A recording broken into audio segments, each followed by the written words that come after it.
he got hit early in the game, and they felt like he turned into it and tried to get hit on that one early in the game. And then that one there makes a clear move to get hit, try to get hit. But for me, I guess the tough part is you can't really tell in the replay if it hits him or not. And I guess the toughest part is it's just a strike. That kind of that simple. You would think all the replay we do that you could say that ball's a strike. I wonder what happens when they put the automated strike zone in and it breaks the plane and the guy does that. I wonder if it's a strike or not. That'd be a question for later, I guess. What was the umpire's explanation with you? What was that conversation like? No, it hit, he's saying it hit him, and the only thing they could do, it's judgment on the other part of him turning in. They wouldn't get together on that. Only thing they could replay is if it hit him or not. And obviously it wasn't clear and convincing or whatever that it didn't hit him.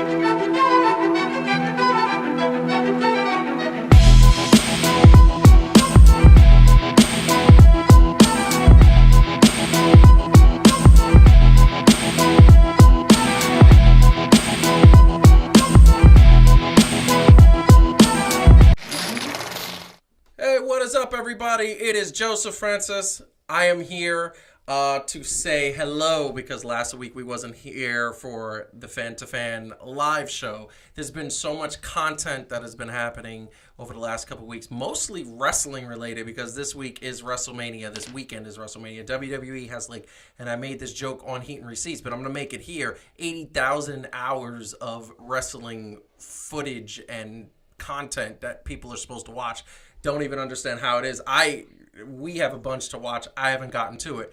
But I am here wearing a Mets jersey in a little bit of guilty sin. I don't know what you want to call it because I watched the afternoon game and it was not happy. It was not proud to be a Mets fan because although the game was won, clearly, and since the game has come on, the umpire has admitted that he totally screwed up and that Michael Conforto leaned into the pitch and did something illegal and should have been out. And then Mets sort of lost, well, at least went into extra innings because they were tied 2-2 at that point, but not won the game. But they took that win. And we're going to get into a little monologue in a second. But before we go any further, like and subscribe to the channel. I would love if you guys could do that. We are super growing the entire time. That is... since the inception, we're almost 1,500 subscribers, and now we need people to watch the content and all that stuff so we can continue to grow. But that being said, want to say hello to everybody. Bring in our peoples from Fan to Fan land in the triple shot. My man Calvin and Heidi. How is everybody doing? Calvin, how are you doing? Well, I'm better than Paul Pierce because I still got a show.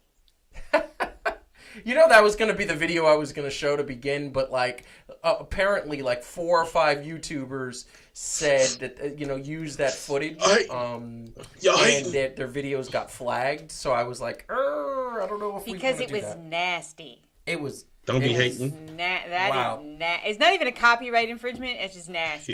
It's softcore porn. I mean, it's not right. He has some hoes. In that one area code. A couple of hoes. And my man was not. He didn't just have hoes. He was calling all hoes. He was like all hoes on deck. By the way, am I right? Was he in a home gym? Didn't it look like there was weights in the it didn't? It looked weird. It looked like a strange. It was hard place. to have all those hoes. He had to keep his weight up. It's hard to. It's just it's like, hey, hoes, come over to the gym. Is that a thing people do? Invite the hoes to the gym? If so, I'm gonna start. I mean, maybe more people would go to the gym if not you. I need to. Mexico's in 28 days. That's right. Yeah, well, see, that's why you got to find hoes there. Find Mexican hoes, and that way you can give them citizenship. Hey, I don't think you can say Mexican hoes like that. He was just playing. I'm talking about tools, garden tools. Oh. Garden tools. Yeah, for a minute it wasn't better, but then I understand where you were going with that. See, people out there that don't know, we're playing Stardew Valley a lot, so you have to use a hoe to get the seeds into the ground. It's not getting better. Wait, it's not getting better. That's what it was. That's what it was. It's definitely not. That's what it was. I don't understand. Anyway. This is the wrong show. Anyway, this is the wrong show. Paul Pierce. He is apparently destined for new and exciting things. That's why he's he's that putting beard. out there. His vibe It's is the beard. The beard is taking over. Joe's beard? Yeah. Yeah. I'm next. He's I'm going to get that definitely- James Harden beer, and I'm going to start going to get chicken wings at random places. Okay, so moving on. He is not going to do that. Moving on. We are moving on. Because I got a couple things to say. Because at the top of the show, we played a nice clip of Don Mattingly, manager of the Miami Dolphins, talking about the play. And here's the bottom line. This was bad. This was bad. Because we are in a society that constantly talks about sportsmanship and constantly talks about winning. And those things don't necessarily coincide. Those things do not partner very well sometimes. In the instant that the thing that you didn't see from the clip is that the moment that it was, the referee, the umpires said they really couldn't review it, which I think is a tragedy in and of itself. I mean, what's the point of having replay if you can't review something that's ending a game? I don't understand that. Major League Baseball definitely has to take a look at their reviewing policies. But this is the bottom line. Michael Conforto leaned into the pitch. Michael Conforto knew what he was doing. The Mets players saw that he leaned into the pitch. The Mets manager saw that he leaned into the pitch. All the players on the field saw that he leaned into the pitch and did it on purpose. That should have been strike 3. It should have gone into extra innings. And the problem I have with that is if we're going to teach kids sportsmanship and we're going to teach them about being honest, then why didn't the manager of the Mets say, no, that was strike 3? I understand that was his job, and I understand by saying that he runs the risk of losing his job, obviously.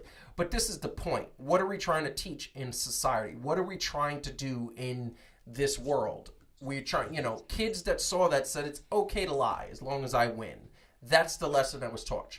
Clearly, the umpire backtracked. Clearly, the umpire said it was my fault, I was wrong. And now, what consequences happen? The Mets could have lost the game, could have not lost the game. The Miami Marlins lost the game. So if I were them, I'd be super upset because at the end of the day, it is a loss. And that's what we're talking about here. We're talking about sports being so win and loss driven, results driven.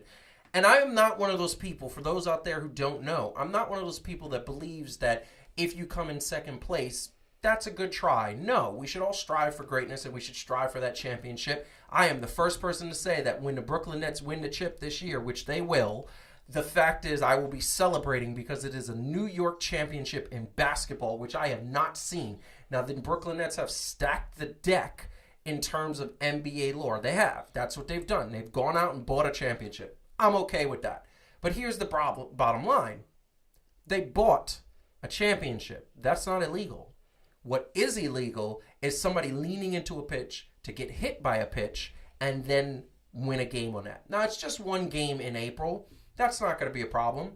But it will be a problem if the Miami Marlins lose the division by one game or don't make the playoffs by one game. Now, you look back at this game and say, this is going to be a problem. The Mets players, the Mets people, all the people that were on the field representing the Mets, the minute the umpire said they couldn't review it, all you saw was them going, come on, let's go, let's get off the field. That's what they were saying, because once the team is off the field, they can't be called back to the field, technically speaking, although it has happened before. I don't like wins like this. I like to win decisively. If I'm going to win, I like to win decisively, and if I'm going to lose, I like to lose decisively. When you talk about this win, it is a dirty, skanky, garbage-filled win that the Mets are on the receiving end. I am a Mets fan. I want the Mets to make the playoffs. I want them to play the Yankees in the World Series. And this year, I want the Mets to beat the Yankees because I want the Mets to eventually catch up to the Yankees in World Series championship. Now, I know that's 27-2, but that's what I want. That is a dream. But even I got to take a step back and say when my home team is not being right and not being honest, I got to call them out on it. And they weren't honest. So That is all I have to say about that. People on the panel, I don't know what is happening in the chat because I'm looking at the camera, but all I know is, what do you guys think about what I said? Who wants to go first? I'll go first. Please. I know less about baseball, but I will just say, look, it's not that you're wrong. It's that maybe you're making a lot of deal out of it, because I think, to me, and you guys correct me if I'm wrong, I don't really see how leaning in a little bit so you get hit is all that different from like in soccer when you do the flop. I hate it. I hate flops. From our boy James Harden, who loves to draw Hate a foul. It. Can't stand it. Well, I'm just saying these kinds of behaviors. Yep. I'm not talking about what like Houston did, right? I'm not talking about signaling and things. I'm not talking about Deflategate, which may or whatever. That wasn't cheating. I know. That didn't matter. I know. But I mean, again, like I'm not talking about sabotage, right? I'm just talking about like the subtle little things. Can I talk? The coach. I'm sorry. The subtle little things that players do, right, to get the refs to call things on their side. And so this might be a more egregious thing than your typical drawing a foul or your typical like flop in soccer, but they are part. So it's like, we don't have to like it, right? I'm just saying it doesn't, to me, sort of negate the win totally, because it's, to me, I don't see how that's more cheating than those other things. I guess that's my point. I'm gonna let Calvin get in here in a second, but I just want to address a few things in the chat, because I love addressing a few things in the chat to all you people out there. First of all, I'm gonna call some people out on this. So first of all, foot in my mouth, really? We'll talk about that later. The Dolphins are not in baseball. I think you said the Dolphins instead of the Miami Marlins, sorry. So thank you for calling me out on that one. Appreciate that. We're all winners, except when we lose, because the Mets can't seem to win without cheating. And then, if you're cheating, you ain't trying. Really, Calvin? Oh, my Lord, have mercy. That's right. You can tell that Calvin teaches at-risk youth with that sort of powerful, positive messaging. Wow. If you ain't cheating, you ain't trying. And then, Dennis, I'm going to call you right back out. It used to happen a lot. That's why the game of baseball is where it is, because they cheated for 50 years with steroids and bad calls and racism and everything. And now it's the fourth best sport in America when it used to be the first best sport in America. And then, yes, she was speaking earlier. It's fine. It's fine. I can fight for myself. Yes. It's all right. Yes. See, she's on your side always. So, I know. Calvin, what do you got to say about all this nonsense? Are you complaining about how we win? Are you kidding me? You better take that win. You better quit playing. Come on now. Listen. Look, here's the honest deal. I'm pretty sure if you scrubbed every sport, every game, even going back to when we swear that everything was so pure and innocent, besides the racism, you would still see that they took competitive advantages in sports, right? The leaning in, the flopping, or whatever they felt like they had to do to kind of get that advantage. Now, if you're not doing it all the time, look, okay, technically it's cheating bad, yes. Do you want to win the right way? Yes. But I mean, it kind of happens, right? Like sometimes you just take advantage of the way things look or the optics of it, right? Like you just play it to your advantage. It's happened against us plenty of times. So sometimes you're going to be on the good side of that. I get it. And sometimes you're going to be on the bad side. Listen, athletes are going to do it because athletes want to win. And they're always going to, even if something is egregious and they know it, it is what it is. But this is my point. My point is that when you go home and your son says to you, your wife says, hey, your son cheated at baseball today and the coach caught him and now he's suspended. What's the answer to that? All he's going to say is, Daddy did it, so I felt like I could do it. Wait till you get to the majors, boy. Wait till they pay you. I know, but don't be cheating for free. Do kids know the difference of that? I think they will. I mean, look, like a parent can say that's a little shady. That's not how you're supposed to play. I don't think these players making these millions of dollars are thinking of it like, what will little Bobby think when I do this, right? I mean, it's just not true. That's for their parents. Like, hey, we all just had to explain away a certain orange person for the last 4 years to Yeah. our children. So I mean, this in the whole scheme of things is not. Oh no, really this is not a big deal compared to that. Of course, This is what you say to your child. What? This is what you say to the child. Look, son, okay, daddy had to cheat for 10 years, 150 million. All right. So sometimes you got to do what you got to do to keep these lights on. Okay. You ain't cheating for nothing right now. So like, you got to try.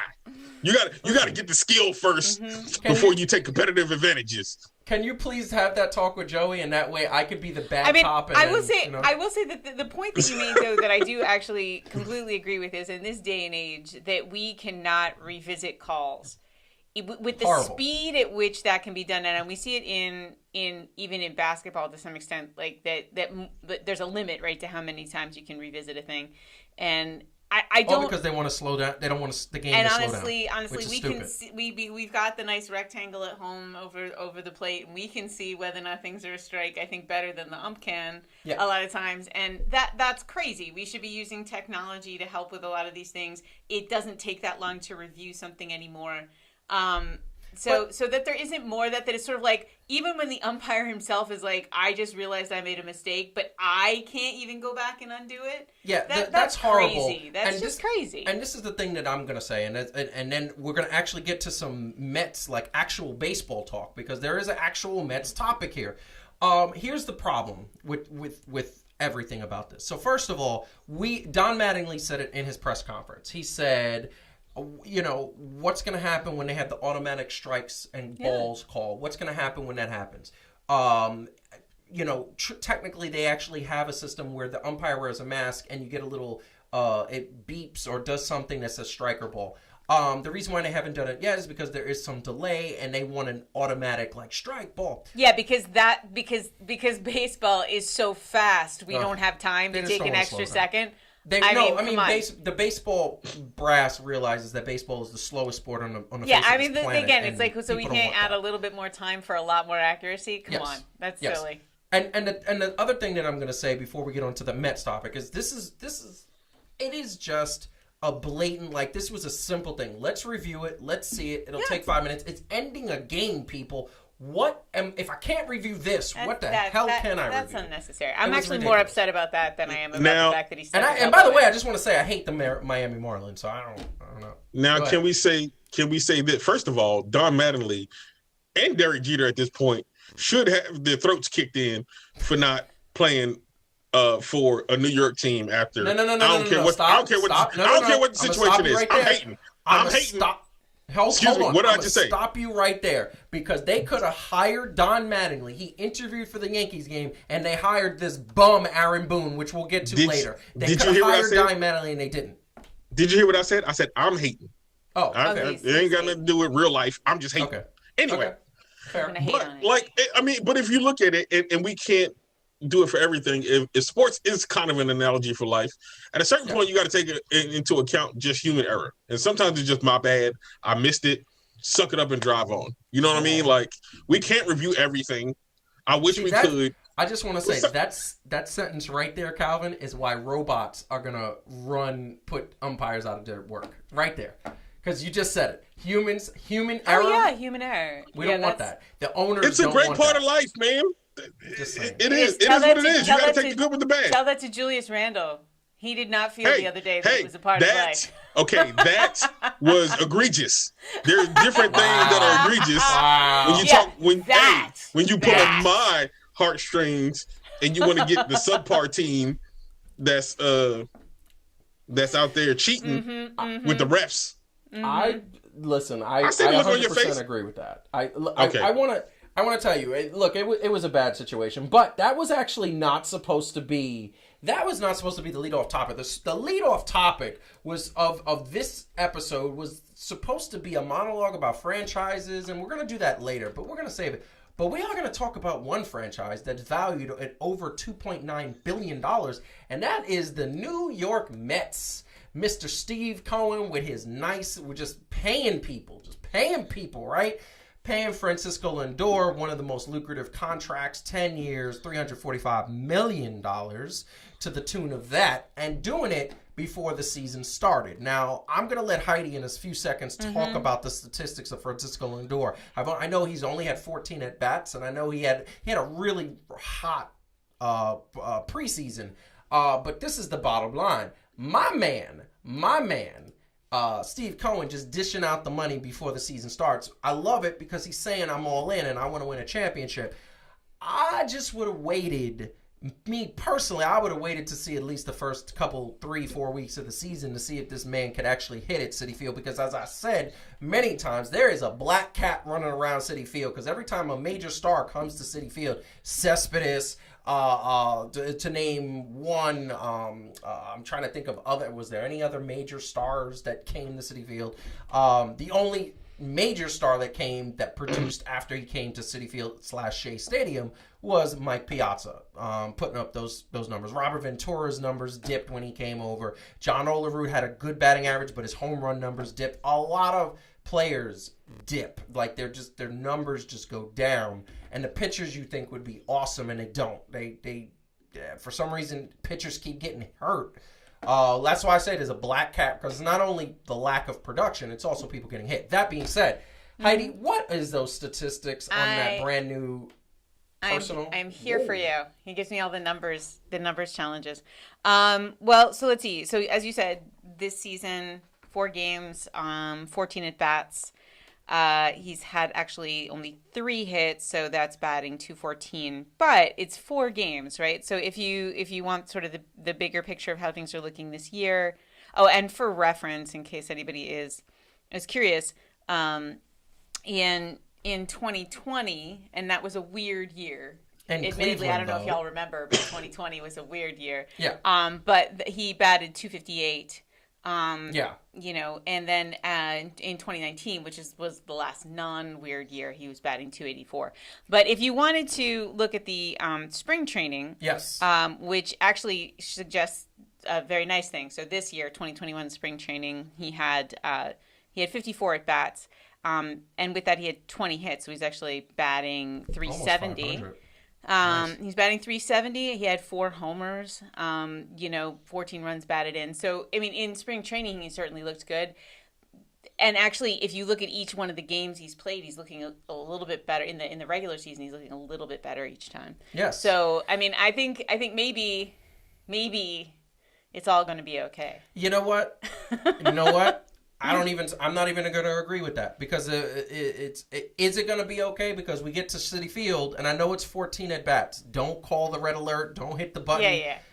3 because hits. again, in a typical season, right? It's like 600 at bats. So that's just to something get like that. And yeah, but this is my point. My point is that 14 at bats, 3 hits, 3 out of 14. You're getting paid, and the reason why, and this was always the standard that we held A-Rod at, it's always the standard that we held other major superstars that got super big deals, that broke things. Mike Trout gets he's the highest paid baseball player in Major League Baseball, and that man is consistently an all-star, consistently putting up numbers, consistently doing his part. The reason why the Angels are not in the playoffs is because of the fact that the Angels' pitching is horrible. Now, this is the thing that I'm going to say, and then I'm going to bring Calvin into the discussion. Yeah. 3 out of 14 is just a tiny sample size. But the reason why you have to push the yellow alert button is that, once again, there's a history of players getting to Citi Field and not producing. Bad juju? Is that the argument? I'm telling you, this is a black cat running around that stadium. One more thing, and I want to say this, and I'll let you get in and cover.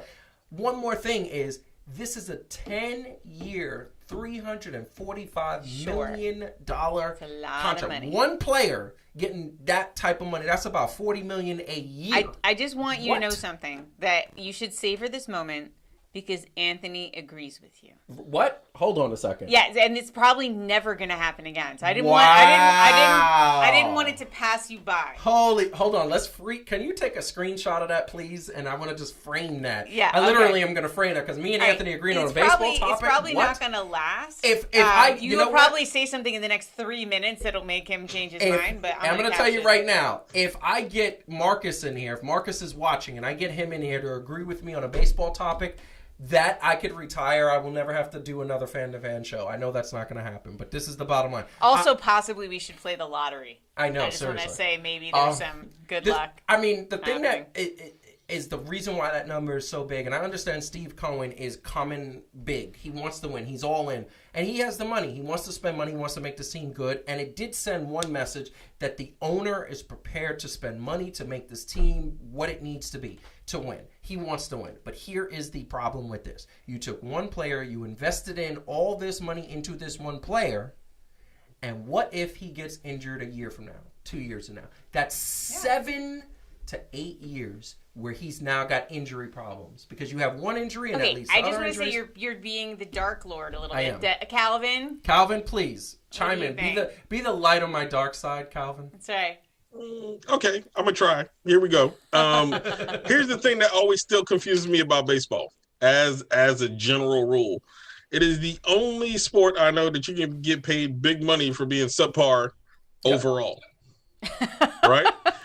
Well, because, and I'm not, I like baseball, don't get me wrong, but it's just like in every other sport, right? The measurements that they have when you're looking at numbers, Yes. right? Like unless it's supremely difficult, which they could be trying to factor that in, 30% of anything is usually not good. No. Right? Yeah. But in baseball, if you hit like 340, this is an analogy that was used to me, and I love this analogy. When you shoot 30% in the NBA, you get fired. When you hit 30% in Major League Baseball, you're an all-star. Yeah. Well, I mean, it is harder, right? I mean, like, not for nothing, but like it is part of it is that it is a harder game in a lot of ways. Like it just set up that way. But I do see your point, Calvin, that there's a lot of like, it just takes a little bit, I mean, like a few hits to be significantly better, right? In terms of, and like that's a little funny to me too. Yes. So, yeah, Calvin, so that's continue. what I just wonder if it's like psychologically, right? Because psychologically, what you're saying is all I got to do is hit 3 out of every 10, and I'm an all-star. And I'm not going to negate that there's a degree of difficulty when a baseball is coming at you 80, 90, even 100 miles an hour, or changing direction, or dropping off on you, and all that other stuff. Yeah. I mean, here's the thing. I played baseball, and I remember that if I could get on base once a game, I felt good about that, right? If I could get on base twice a game, I felt even better. But if I struck out 0 for 4, that was a problem. The problem is there's too many times in a baseball game where these major stars, Stanton is one of them on the Yankees. There's Gary Sanchez on the Yankees too. Baseball is a very rhythmic game. It is very momentum based. It is very and it is, like you said, Calvin, it is psychological because there are baseball players that will wear the same socks the entire season because they believe it gives them good luck. Luck has nothing to do with this game. It's about skill. It's about eyesight. It's about hand-eye coordination. Luck I don't believe in luck. This is what I do believe. I do believe is that when you start hitting the ball and you start feeling good about the ball, that is going to lead to you getting not 1, not 2, but 10 hits. And if you get 10 hits out of 30 hits, that's once again hovering around that 30 to 40% mark, which is amazing. We've only had a handful of people hit 400, and I believe the only one to do it for an entire season was Ted Williams, and that was 75 years ago. Yeah, So, it's hard. It's a hard sport. Which also is part of why it's a little slow. It's true. Now, here's the question I want to put both of you. Put your GM hats on right now. I want you to both put your GM hats. You are Steve Cohen. You are the owner of the Mets. Put your owner hats on. Excuse me. And you got this superstar that you traded for, and your superstar that is good has shown in the Cleveland Indians that he is good. He says, I want a 12-year, $375 million contract. That's where he started. You say, I'm willing to give you a 10-year, which ain't that much of a bit of a difference. They meet in the middle at 10 years, $345 million. Are you waiting to have that discussion when the season starts, or are you going to give it to him before the season starts? All right, Calvin, I only have one thing to say about this, which is if you're going by his record, right? Yeah. If you're going by his record, yeah, you give it to him because he has a really good record. He's really good. If you're going by your juju theory of people come to the Mets and then they suck, which statement? I mean, I don't know how you as an owner factor that in. It's like, well, you're really good and you're really consistently good. I mean, year after year after year. But when people come to Citi Field, they start sucking. So I'm gonna somehow factor that into the negotiation. Like I don't think you can. This is a guy who is really good. You wouldn't have waited a month? I don't think you can, because you're acting like this is the only team that was interested in him, right? And so he was on the Mets. They wouldn't. He was contracted to the Mets. He traded for him. So he wasn't going anywhere.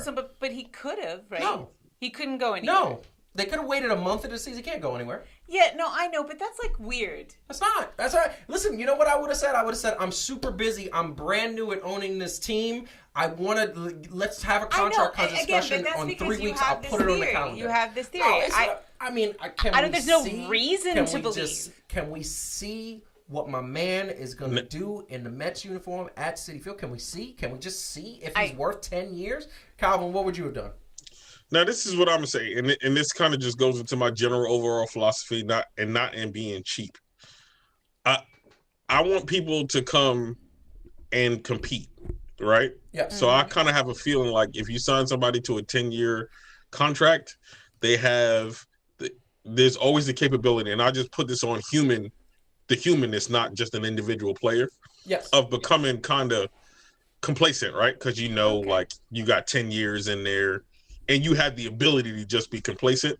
Yes. So would I probably give him 10 years? I would, but I would try to put in some clauses for him. So maybe to earn the max is going to be based on performance. Okay. You know what I'm saying?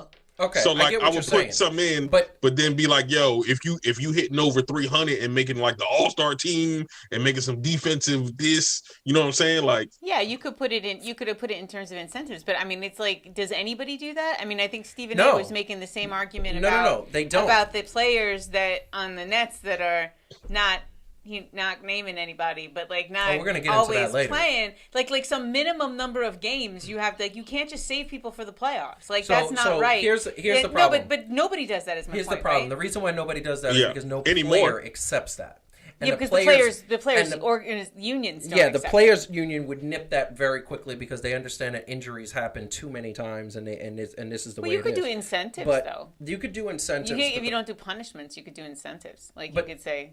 But the problem with the incentives is that a lot of times the first thing that an agent will come back in, and I've actually been in discussions like this, fly on the wall, just hearing the 2 times I've been in that setting. You'd hear the situation where the player's agent says, "What, you don't believe in my client?" Because incentive-ridden contracts say, "I don't believe in your client." Now it's stupid. It's a tactic. No. They don't say that. Calvin's right. Now here's the deal. Here's the deal. No, but I'm saying to me, and I get it. Like as an agent, of course, you want to be on the side of your person, so you want to make it be like, yo, you ain't trying to feel you ain't feeling my man like that. Yeah. But like if it was me and you coming at me like that, I'm like, nah, it ain't got nothing to do with that. Don't play me because I wouldn't give you no contract if I wasn't feeling you. Yeah. But like I gotta have some kind of incentive in this too, right? Like I'm with people. I get the player empowerment. You want to stop because historically players have not really had that much power, right? Like it's always about the organization, what's best for the organization, even if they got to move players to different cities, right? Or whatever they feel is better. So I get making it a little more even, but I don't want to tip the scales the other way because we was talking about this offline, right? Like, am I rooting for it's hard for me to root for a team. I'm talking about me personally. Root for a team when the team don't look the same. And if you go through, it's going to start looking like, I told you, Joe, it's going to start looking like your school career, right? Your kindergarten don't look like your first grade, don't look like the second grade. You got just a whole bunch of different people. Yes. Only thing that's the same is the teachers, maybe. No, and I understand that. I get that analogy. But this is the bottom line. They gave this man so much money.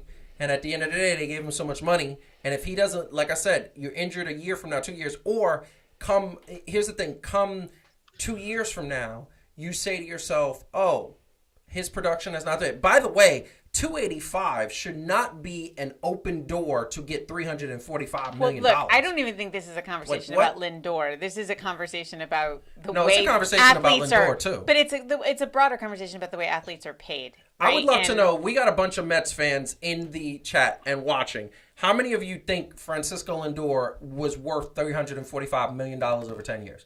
Because here's the bottom line: 285 285, okay, is not a very good batting average. It's good. It's not great. Boy, that's it's not getting all you he to- does. That's not all he does. No, it's not. But his home run, his power numbers. He's not a power hitter. He's more of a contact hitter. When he gets on base, he's super fast. He will steal bases. He can create havoc. But this is the thing: when you talk about the greats, when you talk about all-stars, like I said, Mike Trout gets paid. He's in a $45 million per year contract. I think he has 8 more years left on that contract. My man is hitting 40-plus home runs, batting 130 RBIs, and batting .325 every single year. That is why he is the best baseball player in baseball. Mike Trout is that. Then there's other dudes that do the same thing. Aaron Judge is consistent, and we're going to get into the Yankees next. Yeah. But Aaron Judge is consistently, not only is he good at batting, he's a great fielder and he's clutch. The problem with Aaron Judge is he's injured. I think the question is, if Mike Trout, so what is that, $450 million for over 10 years? Yes. So if it's $450 million over 10 years for him, then the question is Francisco Lindor worth $345 $345. So assume Mike Trout is worth Mike Trout was 450. 12 years, 475. Okay. Yeah. So, like that's the standard, right? Because in my mind, it's like hard to say anybody is worth that many hundreds of millions of dollars. It's just crazy, right? But you got to kind of have like assume this guy is actually worth this. Then is this guy worth? Mike Trout, listen to me. Mike Trout is. It's just a crazy number. He single-handedly, he single-handedly gets the Angels ticket sales. I'm just saying it's just crazy to me to think about a person making that kind of money. LeBron makes that too. I mean, but that's LeBron. Yeah, but Mike Trout is the LeBron of baseball right now. Whatever. I mean, he hasn't won championships. That's the only difference. But that being said, it is amazing. So now you're making it personal, just like I did for Calvin earlier with Julius Randle. The Mets are the Amazings. Really, that's what they need to get back to. So if we're going to be honest, what do I think is going to help the Mets? Yeah, the same thing that helped the Knicks. Their farm system, a change of culture. That's what they're supposed to. Well, that's what they did. Steve Cohen is the brand new owner. They got the brand new manager who was their AAA coach. He's a good manager, and they got young players. So we should see. So technically, we want to see Lindor. So if I can make this analogy, kinda right. I know it's not the same. So Lindor needs to have a Julius Randle type of season. Yeah. Yes. Yeah. Right. And you know who else needs to have a Julius Randle type of season? Pete Alonso, because 2 years ago he was the rookie of the year, and then last year he was garbage. But it's a weird year. Because we'll say this, it's not like Julius Randle. We know he's not the best, but he balling. And he's a legit all-star on his own. So why are you he trying don't to have bring to the be Knicks into this conversation. No, because I'm saying because the Mets is like the Knicks. Come on. I'm just saying. Because the Mets is like the Knicks. Only thing I want to say about the Knicks. Wrong, right? Only thing I want to say about the Knicks is that when they get swept by the Nets, you have to move here permanently. Okay. Okay. So first off, then Adam pays your rent for the first 3 months. That's so generous of Adam. It's so generous of Adam. He's such a generous guy. He told me that he started saving already for this. He's putting it away in his mattress. He's putting it away in his account. Yes, that's true. It's his mattress, which is weird because he's a financial guy. Fan to fan people, y'all hear all that, but what I'm saying is, if y'all see somebody on the streets that's begging for change in a bean can, it's probably me. Yeah, just throwing that out because we forced him to move without a plan. Yeah, no, I said we were going to do it with a plan. I'm not just going to get him in a crate and ship him here. Ooh, a crate. Hope I get signed. Spacious. I can get signed by the Nets. They taking everybody. That's true. That's very true. Anyway, we are moving on to the next topic. But before we move on to the next topic, I just want to put this out there. It's very early in the season, but right now the Mets are 2-2. Obviously, Philly. Look at Philly at the top of the division. That's amazing. But the Marlins are 1-6. I feel like everything is right in the world because the fact that the Marlins made the playoffs last year was just like, what? How did that happen? 1-6. That's how you do it. And the Braves are. We hate the Braves. Sorry. I hate the Braves. They are my Boston Red Sox of the National League East. I don't mind the Phillies, even though they are the direct competition of the Mets. But don't worry about it; they'll mess it up. No, they're 5-1, and they have a good team. They had a good team. That's what we always say. Stop it! You know that You know where I'm from. We don't dare. Is it because the Braves be beating the brakes off the Mets all the time? Yes, ever since the 90s. That is why. Yes. Horrible. Very bitter. I'm very bitter about that. I don't like teams that do it. You know I don't like that. Anyway, you don't either. Hit the like button, subscribe to the channel if you haven't. Also, follow us at Fan2Fan Show on Twitter, Instagram, and Facebook. We need more social media followers so that you can find out all the good things coming up on social media between contests and games we're going to be at. Once again, we are getting very close to going to games in person, which is going to be an amazing thing. I am vaccinated fully. Heidi is going to be vaccinated fully soon.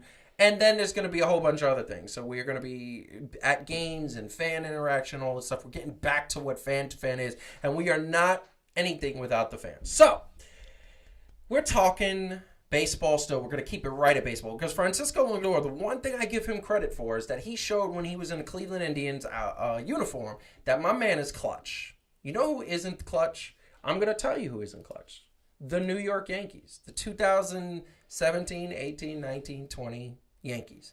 This team is the type of team that is living in the shadow, and there is a symbolism of this picture, living in the shadow of the greats in Mariano Rivera and Derek Jeter and all the other greats that came before him. This is the bottom line. This team, and I'm not really talking about Aaron Judge because he is the one exception, but he is on here because he has to take the blame with the rest of this crew. Unfortunately, I love that man. I think he is the next El Capitan of the Yankees. He is that.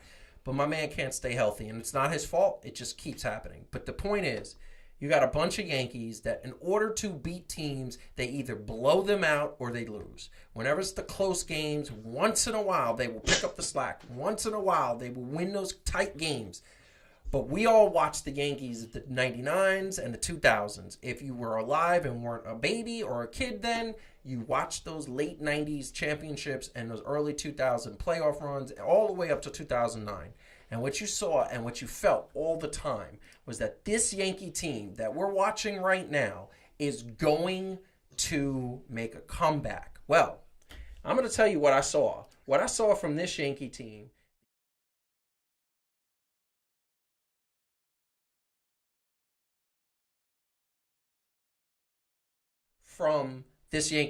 was this: a slide.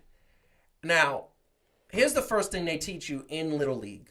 When you are coming into home base, the only time you slide head first is if you are trying to take out a catcher with your shoulder, or you are trying to you slide in foot first. Mm-hmm. This man, not only did he slide in head first, he got slapped in the face by himself. He slid into the mitt of the catcher who was doing exactly what you're supposed to do. You're supposed to put the mitt on below the knees so that you could tag the person on the legs or the foot. He slid right into the mitt and then did it and got up and didn't complain about it, but got up and was just like, I don't know what happened. This is the problem that I have with this New York Yankees team. This is the problem that I have with this New York Yankees coach. That every single time there is something that is close, bad decisions are made from the coaching, you put in the wrong pitchers, you make the wrong plays, you substitute the wrong players, and on top of that, you got your players not doing the basics that happen. Now, I know one of the things that I'm going to say is that back when Joe Torre was the coach and Joe Girardi was the coach, Robinson Cano didn't run down the first baseline. Everybody hated that. He was a great player, but every time there would be a sure out, he would just kind of jog halfway through. And couple times it bit him in the butt because it'd be an error and then he'd still get tagged out. But this Yankees team does not win games without blowing people out. And you can't win championships with blowing people out because in the playoffs it's about defense, the basics, and doing the things you got to do. Which is why we haven't had a championship in a New York Yankees uniform since 2009 when we bought the World Series. So, once again, I bring my panel here. I'm not going to disagree with the stuff you said, and I'm going to let Calvin talk because he knows a lot more about baseball than I do. But I just want to say that next week, Joe is going to come dressed as Buck Nasty from The Player Haters Ball because he's just hating and hating and hating all night long. Haters got to hate. Oh. So, by the way, would that be or Silky Johnson? You can pick one. She said, she said like Buck Nasty. Buck Nasty style. Yo, she said Buck Nasty. Yo. Calvin, what do you want to say about that? And you feel free to chime in about the Buck Nasty. Hate. Look, now Now, you know for a fact, I'm not sure why you threw 2017 in there. Now, why you going to do that? Listen, I'm not going to argue just 2017, but let's be real. Should have played out differently. it should have. It didn't. So, and here's the thing that I'm going to say right now. The one thing I'm going to say about 2017, and then I'm going to let you finish, is that they should have won more games in 2017. And the reason why they didn't win more games in 2017 is because, once again, either they blew teams out or they lost. And if they would have won more games, they would have had the number 1 seed, and they wouldn't have played the Astros. And the Astros would have played Boston, and Boston owned the Astros because Boston was cheating too. Go ahead. So I'm not going to completely, though, use 2017 to really discredit your whole point, because this version of the Yankees is kind of pissing me off. Yes. Okay. I still love them. I've been rooting for them for a hot minute. So you got to take the good with the trash. I mean the not so good, but like, yeah, you're right. I mean, they need to play. Like, they're pissing me off because they're now like the Brooklyn Nets of baseball. The Yankees? Yes, at this point. Yes.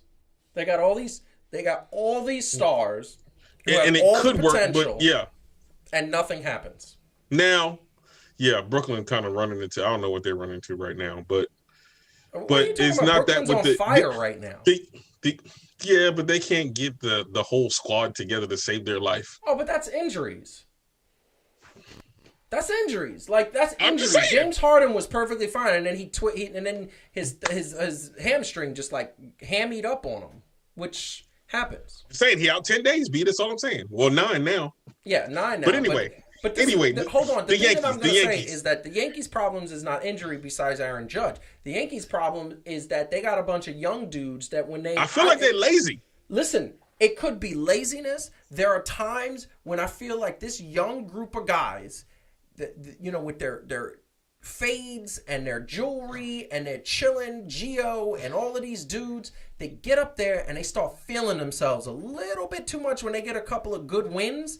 And instead of going on a 10-game win streak or a 12-game win streak or a 7-game win streak, they win 2, start feeling themselves, and then start getting overconfident. And next thing you know, they start swinging at everything and they start striking out left and right. By the way, did I read that Aaron Judge, the reason he wasn't playing was because he was, I thought I saw sore on his side. And I was like, what is that? What is the nature of that injury? My side is sore. Like, what? See, Could they be more specific? And that lends the question. Did he need chocolate and wine also? That I remember, I feel like it was Steve Young that a bunch of years ago, he was doing an interview and he was on a Fox game and he said he was going through an airport. And what happened was he saw a bunch of the current football players, this was like late 2000s, with their roller suitcases. They were rolling their suitcases around. And he said, y'all are football players and y'all got to roll your suitcases? How about you carry them? I mean, what is wrong with you? Like, and this is this a question of this new generation of baseball player is soft? Are they soft? Is that what we're talking about? Because, listen, the injury that they're saying is a non-disclosed muscle soreness. I mean, it sounds like a cramp. Like did he run? I asked him if he needed some wine and some chocolate. Did he swim after eating? Like, what do you mean you're sore? You better be careful. That might be considered a very sexist joke, Calvin. Whatever. I meant what I said. What I said, and I meant it. He doesn't back down. Come after me. He doesn't back down. Fair, but come after me. But this is my point. My point is, and then so the overconfidence, the laziness. I said it many years ago, and I'm gonna say it again. They should have gotten rid of Gary Sanchez. He is not a good catcher. Okay, and what I saw from the catcher that came into the game yesterday, I saw Kyle Okashi, something like that. He is a contact hitter, and apparently he is the practice catcher, the backup catcher for all the starting pitchers, and apparently is a very good defensive catcher. So you have Gary Sanchez, who can't play defense for a lick, hits 3 months out of the year, and they are keeping this guy, and also is super lazy. He doesn't run down the baselines, which I don't know if he's doing this year because it's a very small sample size, but last year, that was the problem. And the year before, that was the problem. There's problems with this team in the sense that you got all these studs that should be they should be 120 wins teams based on this. Now they got Kluber and they got Cole and they got all these good starting pitchers. And guess what? If they don't win the World Championship or at least make it to the World Series this year, what's your excuse now? You're gonna say it's all Aaron Boone's fault? I don't think Aaron Boone is that good of a manager, but you're gonna say it's all his fault? No, there's a problem with your players, and it's not Aaron Judd, except the fact that he might be too soft. He's a little sore. You know what this feels like? Yes. So do you know that there is actually a remake of the Mighty Ducks out? Oh, what? Say that again? Did you know that there is a Mighty Ducks series out now? A Mighty Ducks? What are you talking about? Not the movie. Not the movie. Remember Mighty Ducks, the movies? Yeah. Over on Peacock or something like that, they have, you know how they're making these little shows? Yes. Oh, yeah. Yes. They made a streaming show of the Mighty Ducks. But why? Who now they're a-holes. Oh. Right? Oh, so they just changed the whole thing. I know, but Emilio, and I'm going somewhere with this, and Emilio Estevez is going to be coaching the group that's going to be going against them now. So we remember the Mighty Ducks, right? As the up-and-coming scrappy ones, and they came through, and they always found a way, and they was fighting and clawing, and that's why we loved them. Now you fast forward, they started feeling themselves a little bit too much, right? And they became that guy. Yeah. Right. And even if you see it in the show, like the coach and all that other stuff, right? They're the Mighty Ducks. They're this. And they start treating people a certain way. I feel like that's what the Yankees is now. Like, I mean, we was way good back in the day, right? Like, I mean, juggernaut. But then even in the 90s, we still got that scrappiness, right? Like we was fighting in games. We was not, we weren't even allowed to be too cocky because sometimes we find ourselves down. All of a sudden we coming back from 7-2 or, whatever the case is. And now they kind of like, I think Yankee. That's leadership. I think if you have a team that's doing really, really well for a very long time, the only way to keep them from becoming the thing that Calvin is talking about, where they just become like so full of themselves and then they get cocky and they get bad, is the leadership. Because you look at like the Bulls, like Michael Jordan was never going to let that team rest for a second, right? So that you have the right people on the not just the managers and so on, but the right players who are so competitive and so intense that they never let the rest of the team get that level of cocky. Then you can have a dynasty where you win for a long time. But I think we don't have that leadership. We don't have that now. So here's the problem: we don't have that because it is Aaron Judge's team, and Aaron Judge is never on the field because of injuries. Stanton has the caliber and the attitude and the vocal speakingness to be the leader in the clubhouse, but he also can't stay healthy. Although this year he seems to be healthy. And nobody what else I don't like? Gary Sanchez. You know what else I don't like? And it's something that you just said, Joe, and it's not that you said it. I'm just saying. But whose team did you say it was? Aaron Judge's. And then who else? Nobody. That's what I don't like. Like that's what the difference was back in the day.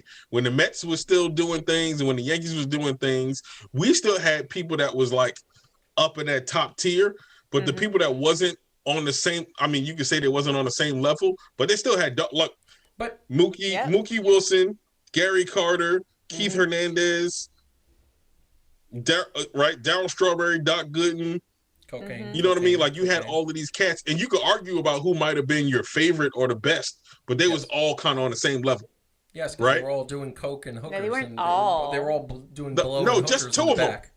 Just two of them. Doc Gooden and Darryl Strawberry. No, it was Doc, Darryl, Lenny Dykstra, Mookie. They were all doing. I don't know if Mookie was doing cocaine, but he was messing around with hookers. Hey, you don't talk about Lenny Dykstra like that, okay? Listen, and he used to be a Philly first, so if that was the case, it's Philly's fault. Like that. He was. That's the truth. Lenny Dykstra was a known coke. Okay, and we're going on a side road here. We are. He was. But what I'm saying is, like, they was all, you know what I'm saying? Like they was all that. Yes, I think so. The thing that I'm going to say is then, to your point, Calvin, in the Yankees in the late 2000s, you had Jeter was young, so it wasn't his team yet. But when Jeter got there, it was Bernie Williams, it was Paul O'Neill, it was those guys, and those two guys wasn't going to let anybody be sloppy. And there was Andy Pettitte came later, and You had Roger mean, Clemens Don for a while, Mattingly and still Mike kinda. Mussina and David Cohn. Those guys were not going to let people be lazy and everything. This is the problem with this Yankees team. You look at all the stars on this team, they're all in their mid-20s, okay? And I'm going to tell you right now, there's no veteran leadership, and that is the problem. Aaron Judge has the cachet, and it is his team, but because he's just has the demeanor and everything that the Yankees like, but he's young, and he's injured. So there's nobody there, and there's nobody there that is over the age of 30 to say, stop your stuff, get the work in. We haven't won anything. Stop feeling yourself, and maybe that's the problem. Maybe you're onto something. Yeah. Can we then blame Alex Rodriguez? Yeah, that was all mean, him. No, sure. I mean, yeah, All right. clearly. No, that was all him. Always. But we are gonna. I mean, we're definitely gonna move on. But this is the thing that I'm just upset about. But the whole point of this is that this team is destined to be a championship. Their goal every year is to win a championship. They haven't gotten close to the championship. They haven't made the World Series since 2009. So, yeah, that's the problem. Right now, just for those who don't know, right now they're sitting at 3-3. I understand 6 games into the season, not a big sample size. But here's the problem: they lost a game to the Baltimore Orioles, and they shouldn't have lost that game. That game, I just don't understand how they lost the game. Did Cal Ripken Jr. come back? Did Cal Ripken Jr. come back? No. He's then why did they lose retirement. to the Orioles? He didn't. He's still in retirement, and they lost 2 games to the Blue Jays, which is like the Blue Jays are not. It's like the late '80s again. It's exactly to put this up. This was MLB's. This was ESPN's ranking of the top 10 baseball players. The Blue Jays do not belong in that top 10 list. I'm sorry. They are not a playoff team. So if the Yankees are losing to the Blue Jays, something is wrong because they beat the Yankees, bud. By the way, you look at the record, they got the same record as the Yankees. It's 3-3. And this is the AL East is going to be the AL East. None of these teams minus the Yankees. The Yankees should run away with this division, and we'll see. We'll see when it comes time.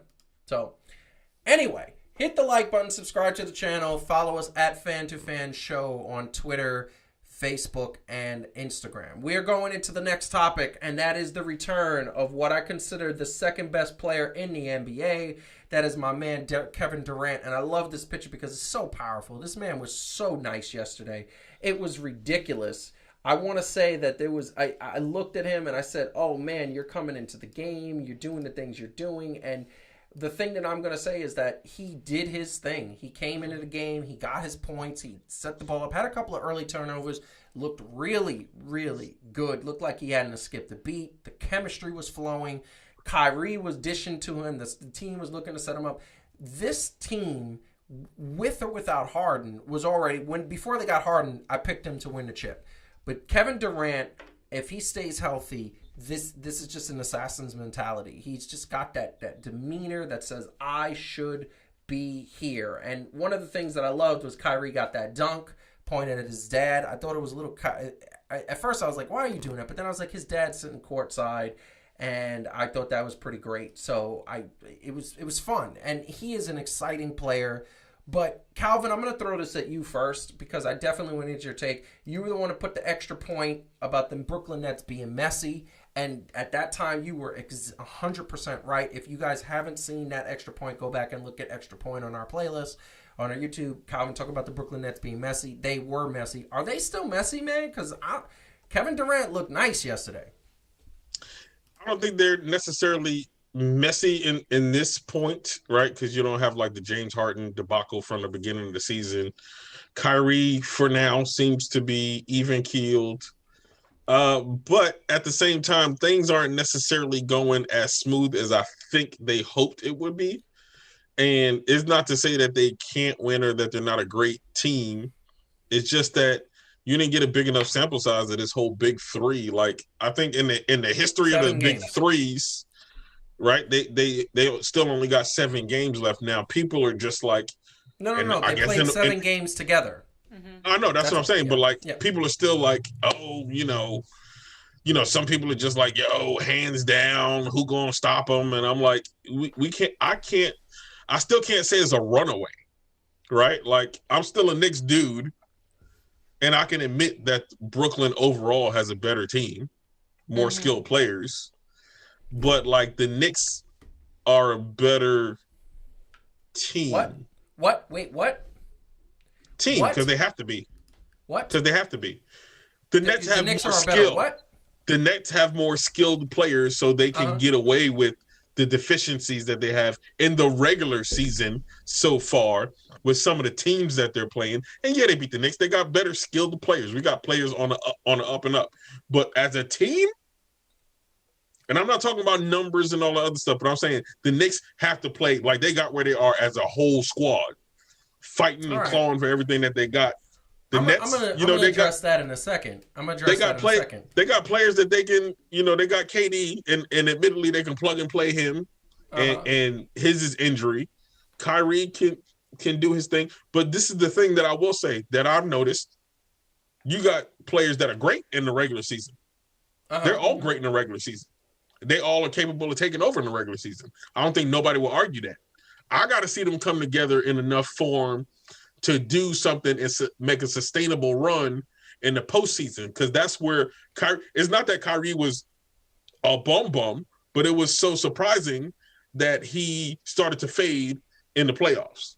James Harden is definitely not a bum, but it's still surprising that he didn't go further than what we all felt like he legitimately could have. Right? Like it's not. No, and I understand. And it's not hate. This is not hate. It's just like. No. I get that completely. I understand what you're saying. Like it was a legit surprise that the Rockets didn't beat the Warriors that year, even with KD there, right? Yes. Legit surprise. Well, I wasn't. Well, but I mean, it was still for most people a legit surprise that because it seemed like they still had their number until they just didn't. No, so you know what I mean? It wasn't like Golden State switched. The reason why I wasn't surprised was the same reason why I wasn't surprised when KD came into the Toronto series and shot those 3 shots and it was 3 for 3 from 3-point land, had 9 points in like 2 minutes and then hurt. And the minute he went down hurt, I said, okay, Toronto got this because they got the better player at small forward.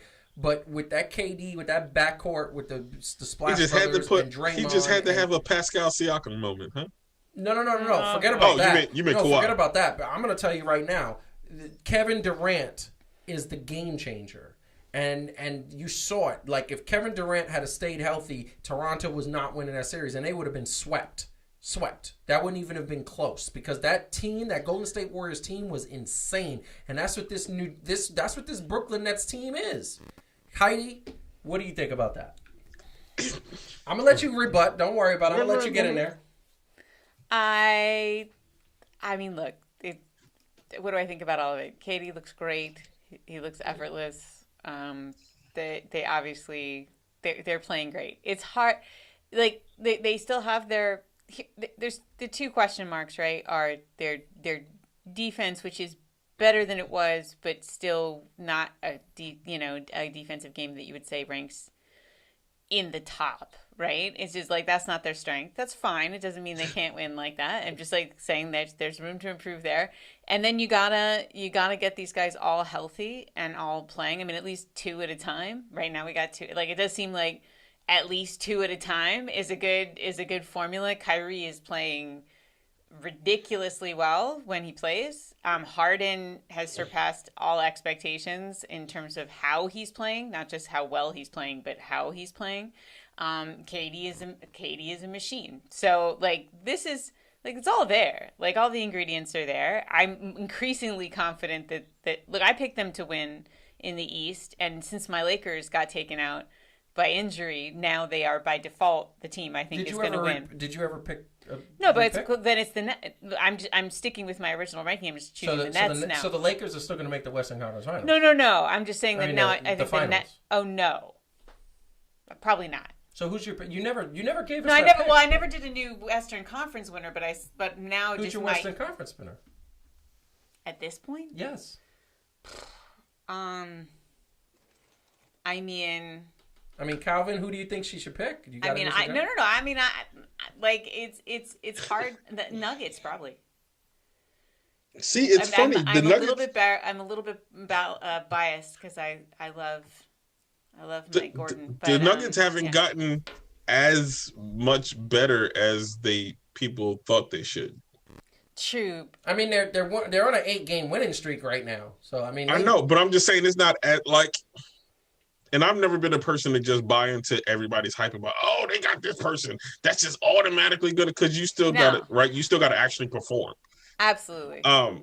But and that's my thing with the Nets. And it's honestly not hate. I'm not even going to like throw any jabs. Silky Johnson. The way people indeed. just automatically saying like they're not so head and shoulders above everybody else that is just a foregone conclusion because the Bucks are actually doing pretty good. And this is the funny thing also. Because everybody's so high on the Nets, like when they beat the Knicks, and yes, so they won all 3 games and they swept the season But it wasn't series. like a blowout.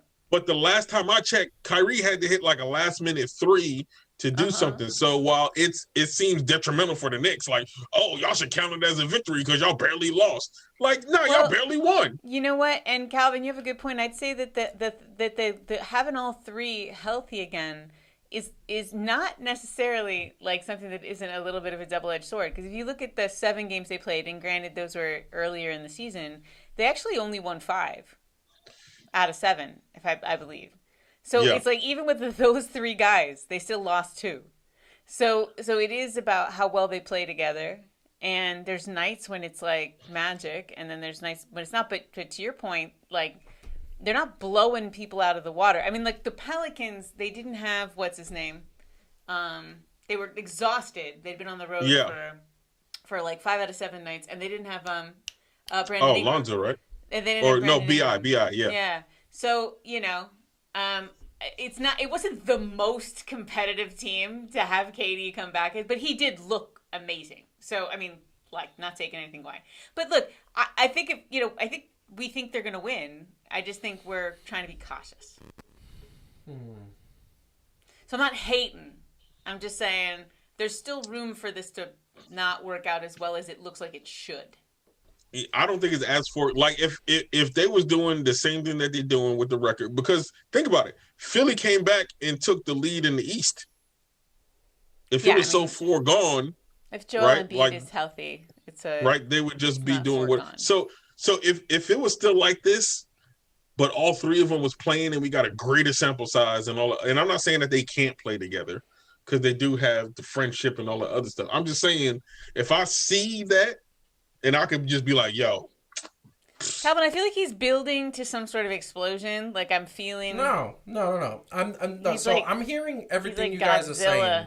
I'm hearing everything you guys are saying. And I am one of those fans that when I watch, I pay attention to things. I pay attention to demeanors. I pay attention to the style of play. I pay attention to the little things. Because I feel like, I remember a few years back when it was Harden and Chris Paul, I kept saying, you could tell when somebody's putting up a front for the cameras. Mm-hmm. And you saw that the reason why Chris Paul got traded to OKC was because James Harden said, I can't play with him. He didn't say it in person. He didn't say it in front of the camera. He said it to management. And management said, okay, we're trading out because James Harden's the better player. Same thing happened with Russell Westbrook, only they had an inside conversation between themselves where they said this isn't working out and they want to blow up the team. I'm going to go here, you go there, and then boom. And then James Harden didn't want to play anymore. Here's the thing that I see with the Nets that I don't see with a lot of teams. I see it with the Knicks too, and I see it with the Golden State Warriors when Klay is there. I see it with the Lakers when they're healthy. I don't see it with the Clippers, but that's because I don't think I've seen enough Clippers games. What you see is when the stars and the stars aren't stars. I don't care if KD, James Harden, and Kyrie are all there. But all I know is that that star fandom doesn't happen when they're on the bench. When they're sitting there and they're talking with the people, they talk amongst themselves, and it's a conversation between Claxton and Kyrie, or Claxton and KD, or Brown and Marcus Aldridge, or Blake and KD, or Blake and James Harden, or James Harden and they talk and they're laughing, they're joking, and you could tell that they're talking about their kids and what do you want to do after this? You want to get some food? You want to go get some chicken wings at a club that I know? Ha ha ha.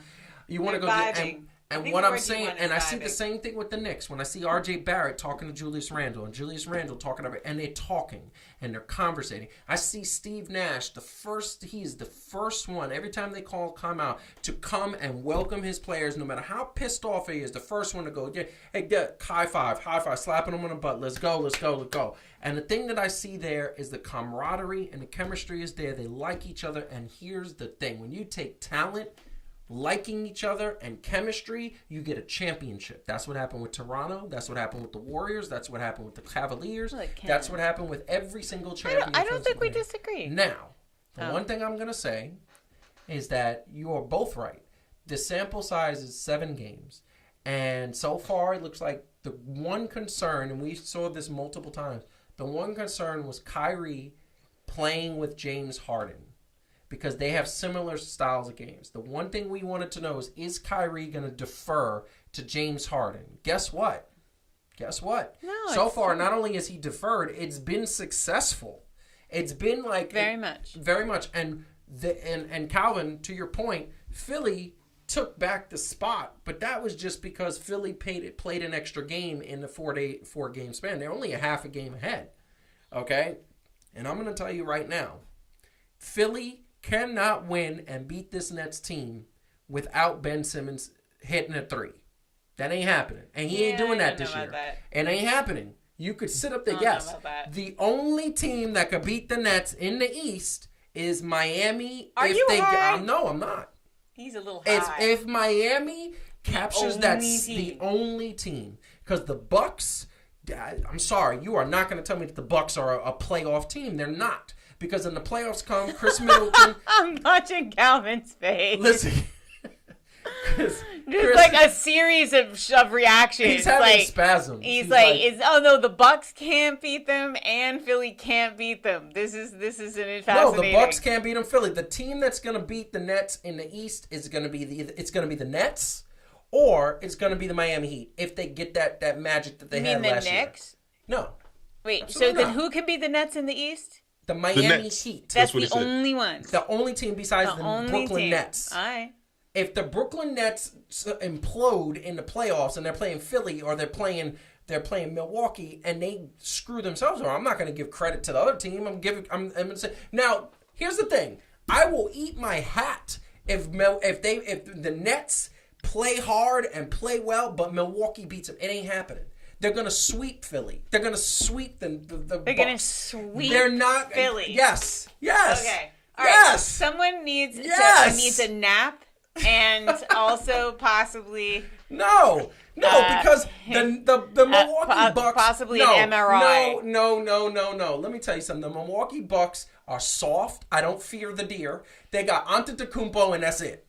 Chris Middleton goes away in the playoffs, and Drew Holiday hasn't been in the playoffs. So you're going to say that we're going to count on Drew Holiday to be the savior? And then the Philadelphia 76ers got Joel Embiid, who's injury prone, and Ben Simmons, who can't hit a 3. You ever feel, Calvin, like you ever been in a situation where you're in a park or something and you're having a nice conversation with someone who seems like a reasonable person, then all of a sudden they start talking about how the Martians are sending them signals? I feel like that's what just happened in this conversation. Like I'm like listen, I'm like, yeah, he's got a good point. He's got a good point. Hold on. So here's the thing. The Miami Heat are the defending Eastern Conference champions. Yeah, the Miami Heat have the bulldog mentality to take it to any team. They have the same mentality as the Knicks, but they have more talent. Okay? And the Miami Heat have got Victor Oladipo. If they figure out that chemistry and that works, that's going to be a 7-game series with the Nets. And it's and I think the Nets will pull it off, but that's going to be I'm getting out of this round by the skin of my teeth type of game. And they have that Pat Riley bulldog mentality, that Jimmy Butler bulldog mentality. And that is what is going to beat the Nets. The Knicks have that, but the Knicks don't have enough talent. Mm-hmm. Okay? And that lies the problem. All right. Okay? All right. You've made your point. So, got it. Yes. Let me get this right. Yes. Mm-hmm. The Bucks continue to get crucified for their past playoff failures. They've shown me nothing to tell me otherwise.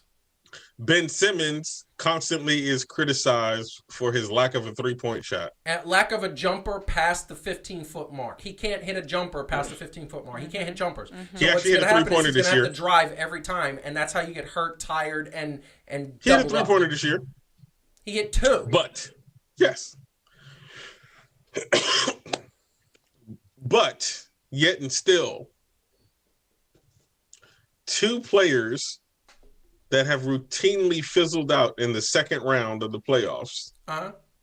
Who's that? Gets the Kyrie Irving and Really? James Harden. Who's a champion? Who's a champion? Okay, first off, Kyrie Irving Is a won champion. with LeBron James, and I'm Yes. not saying he didn't do my anything. grandmother could win with LeBron James. That's not true. Yeah, That's not true. I'm Let's not. not Yeah, talk. yes. All right, but come on. Your grandmother's not alive. I know. Okay, so after that, She could still do it. so Right. after that championship, he felt like he was the man, and he went to Boston.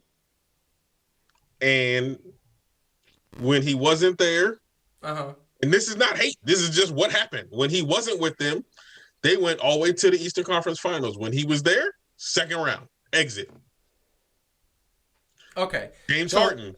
Okay. We've seen he's gotten almost to the mountaintop, but every time that he's lost, he's been part of the reason that he's lost. Didn't you pick the Brooklyn Nets to win the chip?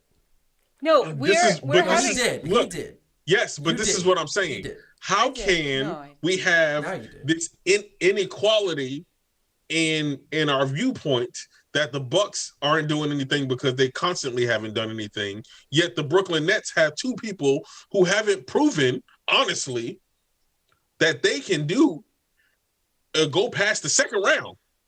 Listen, The second round. I'm going to say this, and I'm going to let Heidi get the last word, but I'm going to say this. I'm going to say I understand your concern, but this is my point. The only 3 teams in the entire NBA that can take this Nets team to this Game 7 and possibly beat them is the Miami Heat in the East, the Clippers in the West, and the Lakers in the West. And the Lakers have the best chance because the Lakers have LeBron James. And I don't bet. It's hard to bet against that man. That man is the real deal. He is the best player in the world. And here's the reason why. Because you sit up there and you say Kyrie, yes, he was feeling himself. He went to Boston.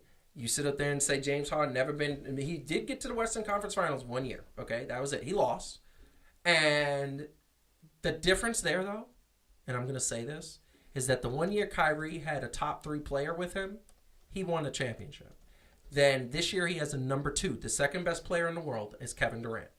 And the 1 year and James Harden has never played with a top 3 player. Never. He's never had a top 3 player except for when he was a rookie, and that was OKC, and all those dudes were young, and Kevin Durant wasn't a top 3 player yet.